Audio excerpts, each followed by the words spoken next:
And we're back with one of our signature issues here at KGET, Kerns Sober Reality. There are more than 10,000 deaths nationally due to DUIs, 1,100 of them happening here in California. 17's Ilyana Capellan joins us this morning with more on this problem. Ilyana? Maddie, CHP reports between 2018 and 2020, there were 92 fatal collisions. Between 2018 and 2020, Wofford Heights had 19 victims injured or killed by drunk drivers. One of those victims being Cassidy Phillips. Driving while under the influence. Driving while intoxicated.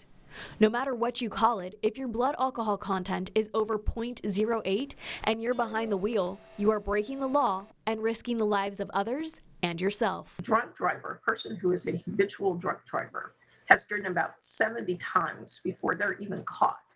So we also know that every 60 seconds, there's someone who's being injured by a drunk driver someplace in the country. That's exactly what happened in the case of Cassidy Phillips on October 25th, 2019. It was her 17th birthday. She was walking with her friend when an alleged drunk driver, Heidi Jeremiah, hit and killed Cassidy and then fled the scene. Jeremiah was released on $40,000 bail 2 days after the incident. If they're able to afford bail, they're released from custody. They're still supposed to refrain from drinking. There's conditions that the court will put on you as part of the bail terms. And usually that includes you can't go to any bars, you can't have any measurable amount of alcohol in your system. So there are some conditions that they place on that.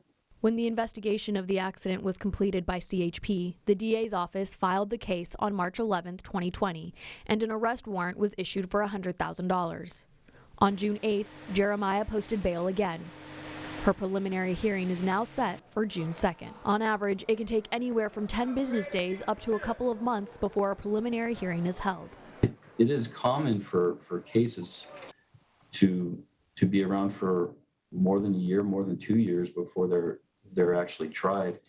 And when it comes to some homicides, sometimes it takes 3 years before you try a case, which is unfortunate. We really want to try cases sooner than that. Marcano says sentencing for felony DUIs can vary from 4 years to 6 years to 10 years in jail, depending on the circumstances of the case. Usually, if it's a first-time misdemeanor offense, there is no jail time unless the case involves a fatality.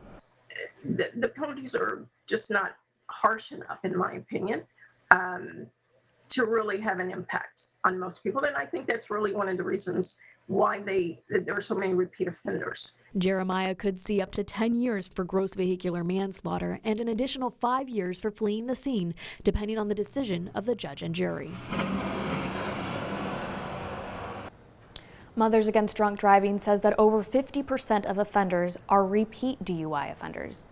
Most have driven under the influence at least 70 times before they are caught.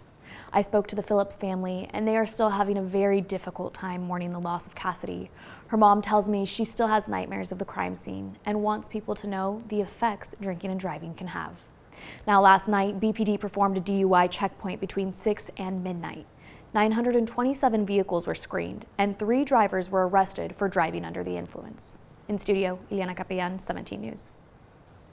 I think what's so frustrating is this is something that's totally preventable. Yeah. And it is, you look about that 17-year-old and how just taken so soon and just absolutely tragic. And there's so many families that are dealing with these tragedies. Yeah. There are so many options out there to get home safely. Absolutely. And not put yourself or others at risk. That's another thing too, is speak up if you think that someone's had too much to drink.